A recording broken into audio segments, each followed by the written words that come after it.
ऐसा दिखता है कि आप हंसते रहते हैं। हाँ जी। क्या रियल लाइफ में भी आपको किसी चीज से पेन होता है, आहत होता है, या फिर सिर्फ ऑन कैमरा ही आप हंसते हुए दिखते हैं? ओ, गुरुजी को भी पकड़ना चाह रहे हैं यहाँ। ललन टॉप के स्टेज पे कोई नहीं छूटता।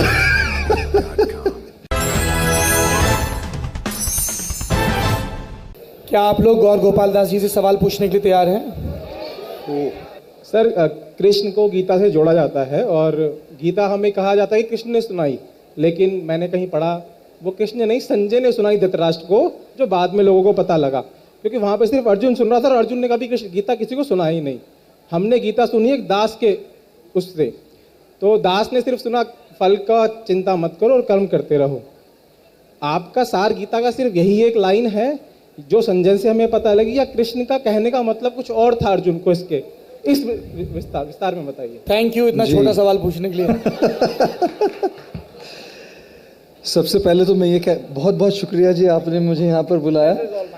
और ऐसी ऑडियंस ना, मैं सारी दुनिया में घूमता हूँ, ऐसी ऑडियंस कहीं नहीं मिलती जी। मतलब जहाँ भी जा रहा हूँ बस आप ही लोगों की आवाज़ें आ रही। सो ग्रेट प्लेजर, बहुत बहुत अच्छा लग रहा है यहाँ पर आकर आज। और आपने बहुत अच्छा सवाल पूछा ये कि जो संजय ने धृतराष्ट्र को सुनाया और जो कृष्ण ने अर्जुन को सुनाया, उसमें कोई अंतर था या क्या वही गीता होगी? जैसे अगर मैं यहाँ पर बोलूँ अभी कुछ और आप कुछ उसमें से समझे और आप जाके अपने दोस्त को बताएं, तो आप जो मैं बोल रहा हूँ उसका सार उसको बता रहे हैं, जो आपने समझा है वो उसको बता रहे हैं। लेकिन जो कृष्ण ने अर्जुन को बताया वो उसके सिचुएशन के हिसाब से, उसकी परिस्थिति के हिसाब से बताया गया था। तो आपने एक बात बताई अभी कि गीता में कृष्ण कहते हैं फल कर्म करते जा, फल की अपेक्षा मत कर। मेरे हिसाब से इस सेंटेंस को जो बोला गया है ना, जितना आउट ऑफ कॉन्टेक्स्ट कोट किया गया है हमारे देश में, बहुत ज़्यादा हुआ है वो मेरे हिसाब से। अब आप सोचिएगा, अगर कोई कहे कि कर्म करते जा और फल की अपेक्षा मत कर, तो फल मिलेगा कैसे? अगर आपको 200% जब तक अपना एनर्जी, आपकी पैशन, आपका कमिटमेंट, आपका डेडिकेशन आप जो कर रहे हो उसके लिए देंगे नहीं, तब तक कैसे आप आगे बढ़ेंगे? तो ये कहना कि कर्म करते जा और फल की चिंता मत कर, कितनी बड़ी गलत बात है ये, कितनी बड़ी गलत। अभी मैं बोल रहा था इंग्लिश स्टेडियम पे, मंच पे बोल रहा था कि अगर मैंने ये किताब लिखी है, मेहनत करके किताब लिखी है, और मैं ये कहूँ कि कोई एक भी व्यक्ति इसको ले नहीं, पढ़े नहीं, मैंने अपना कर्म किया है, कर्म करते ही जा बेटे, फल की अपेक्षा मत कर। पेंगुइन की कमिश्निंग एडिटर बैठी है यहाँ, वैशाली माथुर, वो कॉन्ट्रैक्ट उसी दिन साइन ऑफ कर देगी। बोलिए गीता वाले लोगों के साथ काम नहीं करना चाहिए, इनकी फिलॉसफी में कोई बहुत बड़ी गड़बड़ है। तो इस स्टेटमेंट का मतलब क्या है? जब आप कर्म करते हैं तो आपको 200%, नथिंग लेस देन 200, नॉट 100, जो 100% देते हैं उनको भी गारंटी नहीं है ऊपर जाने की। 200% you have to live it, breathe it, पूरे शरीर के कण कण में उसका एहसास होना चाहिए जो करना चाह रहे हैं उसका। लेकिन जब आपने आपका 200% दे दिया, उसके बाद कई ऐसे फैक्टर्स होंगे जो आपके हाथ में नहीं होते। उसमें डिटैचमेंट होनी चाहिए, उसमें अनासक्ति होनी चाहिए। कर्म करते समय पूरी आसक्ति, और जब हो गया, जब आपके हाथ के बाहर है, उसमें डिटैचमेंट और अनासक्ति होनी चाहिए। इसलिए कहते हैं कर्म करते जा, फल की अपेक्षा मत कर। Thank you. हरे कृष्ण गुरुजी। जी गुरुजी, मैं आपसे ये पूछना चाहता हूँ कि जैसे कि आप ऑन कैमरा हमेशा दिखता है कि आप हंसते रहते हैं। हाँ जी। क्या रियल लाइफ में भी आपको किसी चीज से पेन होता है, आहत होता है, या फिर सिर्फ ऑन कैमरा ही आप हंसते हुए दिखते हैं? ओ, गुरुजी को भी पकड़ना चाह रहे हैं यहाँ। ललन टॉप के स्टेज पे कोई नहीं छूटता। देखिए, मैं आपको एक बात बताना चाह रहा हूं, चाहे कोई गुरुजी हो, स्वामी जी हो, प्रोफेशनल हो, विद स्टूडेंट हो, हाउसवाइफ हो, ये दुनिया है ना, किसी को छोड़ती नहीं है। प्रॉब्लम सबकी लाइफ में होती है, अलग अलग टाइप की होती है, अलग अलग फ्लेवर की होती है, अलग अलग तरीके की होती है, लेकिन प्रॉब्लम सबकी लाइफ में जरूर होती है। और मैं कई बार कहता हूं, अगर आपको अपने प्रॉब्लम्स की सोल्यूशन चाहिए ना, तो आपका फ़ोन ले लीजिएगा, और आपका जो होम स्क्रीन है ना, उसका वॉलपेपर आपकी गर्लफ्रेंड या बॉयफ्रेंड का फोटो लगा दीजिए। और जब भी बहुत सीरियस प्रॉब्लम आए ना, यूं उठा लीजिए और देखिए, और अपने आप को कहिए अगर ये हैंडल कर सकता हो तो दुनिया में कुछ भी हैंडल कर लूंगा मैं।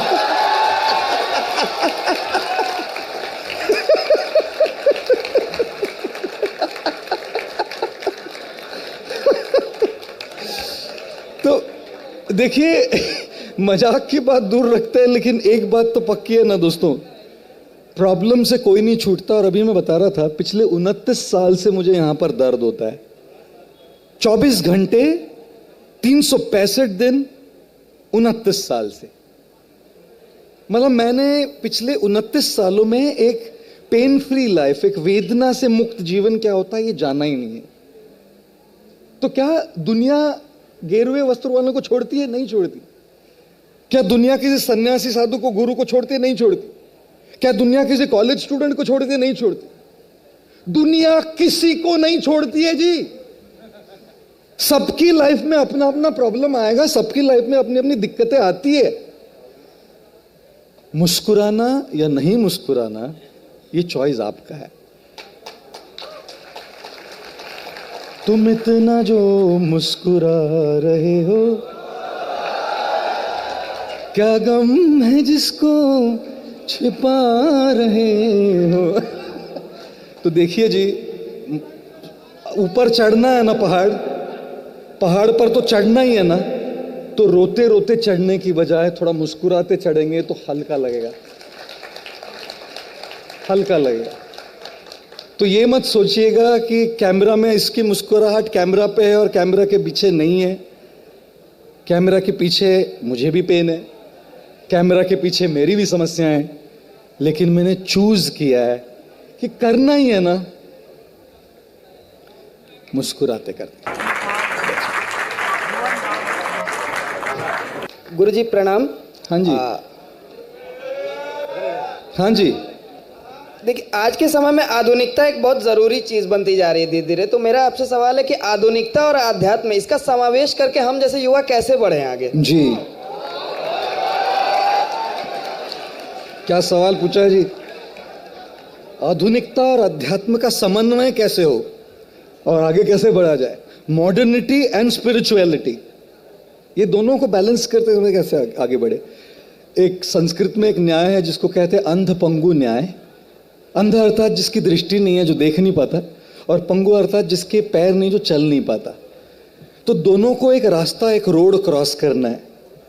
एक को दिखाई नहीं देता, दूसरों के पास चलने के पैर नहीं है, क्या वो वहीं खड़े रहेंगे? नहीं, रोड तो क्रॉस करना है।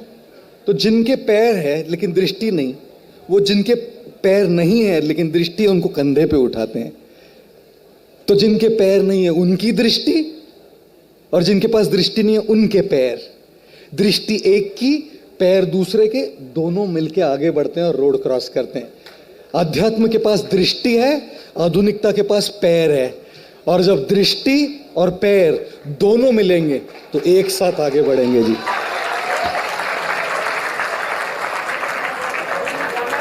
हाँ जी। राधे राधे गुरुजी। हाँ जी। राधे राधे गुरुजी। राधे राधे जी। सर, ये पूछ रहे हैं कि क्या हम घर में रह के सन्यास की भावना रख सकते हैं कि, या भगवा कपड़ा पहन के और गृह त्याग करना ही सन्यास है? सन्यास मतलब भावना है, सन्यास का मतलब गृह त्याग नहीं है। सन्यास का मतलब आपकी मनोभावना, आपका माइंड सेट है। आप आपके घर गृहस्थी में रह सकते हैं, आप कंपनी के सबसे बड़े सीईओ हो सकते हैं, आप 72 बिलियन डॉलर के मालिक हो सकते हैं, लेकिन अंदर अगर आपकी भावना सही है, यहाँ के आपकी मनोभावना सही है, सिद्धांत सही है, क्लैरिटी है, अंडरस्टैंडिंग है, तो आप इससे भी बड़े सन्यासी हो सकते हैं। तो कोई सोचेगा कि फिर ये क्यों किया? आपका अगला सवाल ये जरूर होगा कि अगर ऐसा सन्यासी बन सकता है तो आपने ये क्यों छोड़ा, और आपने क्यों इस प्रकार के कपड़े पहन लिए। देखिए, कई बार क्या होता है ना कि कुछ लोग होते हैं, जैसे कि आप कॉलेज में जाए तो कॉलेज में कुछ लोग होते हैं जो बस एग्जाम पास करके बड़ा बनना चाहते हैं, कुछ जाके बड़े कंपनी में जॉब करना चाहते हैं, आज की तारीख में शार्क टैंक में जाके अपने स्टार्टअप के लिए फंडिंग लेना चाहते हैं, कुछ बड़ा करना चाहते हैं ना। जैसे एक लड़का गया एक कॉलेज के बाहर, फॉर्म भर रहा था, एमबीए करना चाहता था। वो वॉचमैन से पूछा, भाई साहब कॉलेज कैसा है, एमबीए करना चाह रहा हूँ यहाँ से। उसने बोला, भाई कॉलेज बहुत अच्छा है, मैंने भी एमबीए यहीं से किया है। तो नहीं मिला कुछ तो हाँ, तो तुम लग ही जाएगा तुम्हारा, कोई दिक्कत नहीं। तो कुछ लोग वैसे होंगे और कुछ लोग होते हैं उसी कक्षा के, उसी कॉलेज के, जो इंडस्ट्री में नहीं जाते, फुल टाइम प्रोफेसर बन जाते हैं। तनख्वाह कम मिलती है लेकिन ज्ञान को आगे बढ़ाते हैं। तो 99% हो गए गृह में रहने वाले सन्यासी जिनका माइंड सही रहेगा। कुछ ऐसे थोड़े विरले होंगे जो प्रोफेसर बन जाते हैं। बस हम अपने आप को बस एक प्रोफेसर कहते हैं जिसने फुल टाइम इस मैसेज को, इस संदेश को समझाने का एक जिम्मेदारी अपने सर पे ली, और कुछ नहीं। नहीं तो आप और मैं समान है, ये कभी मत समझिए। हम सब ऑर्डिनरी है, सब सामान्य है, हम सब समान है, हम सब की अपनी यात्रा है। अपने अपने हिसाब से सही बातों को सीखते हुए, सही सिद्धांतों को सीखते हुए आगे बढ़ते रहना चाहिए। Hello sir. हाँ जी, कहाँ हैं आप? Hello sir. हेलो जी। Sir, as you are a charismatic personality holder. Am I? Yes, sir. Of course. Really? Yeah. Woo! And you are, and you have the power to positively influence a mass population. But what's your opinion about some of the charismatic personality holders who negatively influence mass population and radicalize them? Oh my God.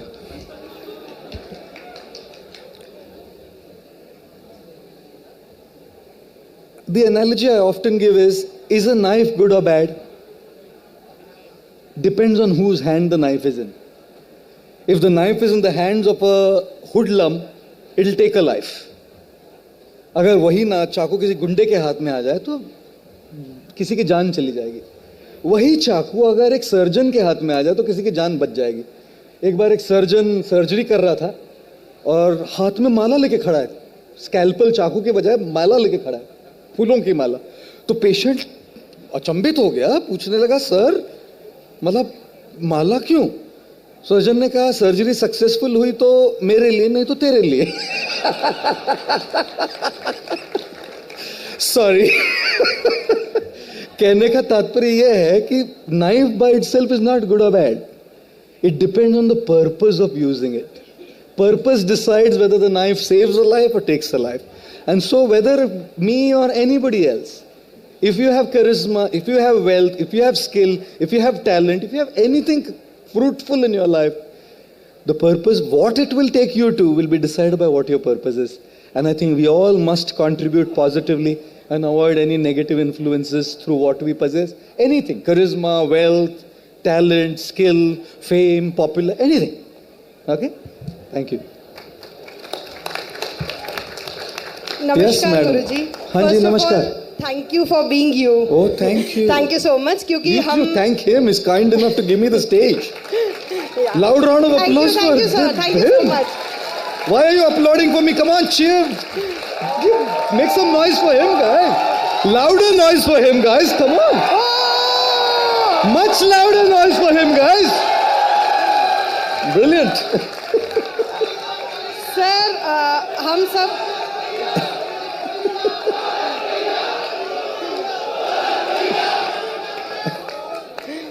Okay.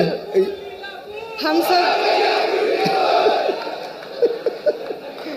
Sir हम सारे ही बच्चे, maximum India के बच्चे बहुत middle class background से belong करते हैं जी। तो हम जब थोड़ा भी बड़ा स्टेप लेते हैं ना तो हम बहुत डरते हैं जी। तो जैसे मैं भी अभी एक थोड़ा बड़ा स्टेप लेने की कोशिश कर रही हूँ तो मैं बहुत कंफ्यूज रहती हूँ कि एस्ट्रोलॉजर के पास जाऊँ, हाँ। क्या करूँ, ये मेरे लिए सही है। हाँ। और बहुत मतलब मैंने कोशिश करी कि नहीं जाऊँ, but at the final stage में गई और एस्ट्रोलॉजर ने बोला कि नहीं पता नहीं सही होगा नहीं होगा। So what are you views on this कि एस्ट्रोलॉजी पे जाना चाहिए, इज इट रिलेटेबल, या अगर मेरा मन कहता है कि सब कुछ सही है और मैं जीतूंगी और मतलब सारे डायनामिक्स प्लस मैथमेटिक्स सही लगते हैं, logics in terms of business, तो अपने गट फीलिंग के साथ जाना चाहिए या नहीं, एस्ट्रोलॉजी का सहारा थोड़ा बहुत ले लेना चाहिए? Thank you for that question दो, ब्रिलियंट क्वेश्चन। मुझे कई बार लगता है ना, कई चीज़ों के सही और गलत जवाब नहीं होते हैं। हमको हमेशा सही और गलत, ब्लैक एंड वाइट, 0-1 में आंसर्स चाहिए होते हैं, लेकिन मुझे कई बार लगता है कि ब्लैक एंड वाइट में आंसर्स नहीं होते। और मैंने एक बात सीखी है अपनी लाइफ में, अगर आपको अपने दिल से, अपनी रूह से, अपने भीतर से, अपने पूरे एग्जिस्टेंस से लग रहा है कुछ करना है, कई बार थोड़ा रिस्क लेना पड़ता है, राइट?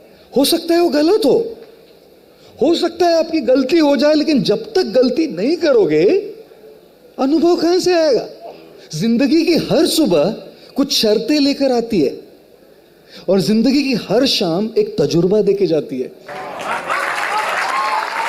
और जब तक तजुर्बा नहीं आएगा तब तक आगे कैसे बढ़ेंगे? तो दुनिया कहेगी यहां जाओ या मत जाओ, पेरेंट्स कहेंगे, फ्रेंड्स कहेंगे, कुछ गुरु कहेंगे कि नहीं तुम यहां चले जाओ। आप क्या सोचते हैं? What does your heart say? You want to go, you go. You don't want to go, you don't go. Going there could be wrong too. आप वहां जा सकते हैं और वो गलत हो सकता है। तजुर्बा मिला क्या करना चाहिए, क्या नहीं करना चाहिए। आप नहीं गए, गलत हो सकता है। तजुर्बा मिला क्या करना चाहिए, क्या नहीं करना चाहिए। देखिए जी, दुनिया में अगर कोई ऊपर जा रहा है ना, वो बस तजुर्बे से जा रहा है। तजुर्बे की कीमत है दुनिया में, ज्ञान की नहीं। और वो जो तजुर्बा है, वो तजुर्बा आपको ठोकर खा के, गलतियां करके ही मिलता है। आप लोगों को सुंदर पिचाई का 2018 का एनुअल कॉम्पेंसेशन मालूम है कितना था? 6 करोड़ रुपए दिन के। 6 crore rupees a day, guys. Are you hearing me right? 6 crore rupees a day. अच्छा, आप ऐसे व्यक्ति से वो एचआर वाला क्वेश्चन क्या पूछेगा? जिसको 6 करोड़ देना है दिन का, उसको एचआर सवाल क्या पूछे? मतलब कोई स्कूल का वाइवा थोड़ी है, ओरल एग्जाम थोड़ी है। जैसे एक टीचर ने एक बच्चे को क्लास में पूछा, which state of India are you from? उसने बोला अरुणाचल प्रदेश मैडम। तो बोली थोड़ा स्पेलिंग बताओ। बोला मैं गोवा से हूं। अरुणाचल प्रदेश का स्पेलिंग कौन था? Sorry about that. कहने का मतलब यह है कि सवाल क्या पूछिएगा उनसे? उनको एक सवाल पूछा गया, आप बताइए आपकी प्रोफेशनल करियर में सबसे बड़ी गलती क्या थी? और कोई भी सीवी पर अपनी गलती नहीं लिखता। कितने लोग जो सीवी पे लिखते हैं कि मैंने अपने पिछले कंपनी को 20 करोड़ का नुकसान कराया। कितने लोग सीवी पे लिखते हैं कि मैं 5 बार पहले रिजेक्ट हो चुकी हूं। CV is always exaggerated. CV पे तो बड़ा चढ़ा के ही लिखा जाता है सब कुछ, और पोजीशन भी ऐसे ऐसे लिखते हैं कुछ जिसको मतलब ही नहीं का कुछ भी नाम लिखते हैं आजकल।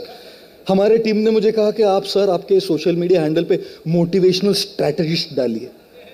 मैंने कहा मतलब क्या होता है? नहीं बोला अच्छा लगता है सुनने में। ये अच्छा लगता है क्या यार? You know what I mean?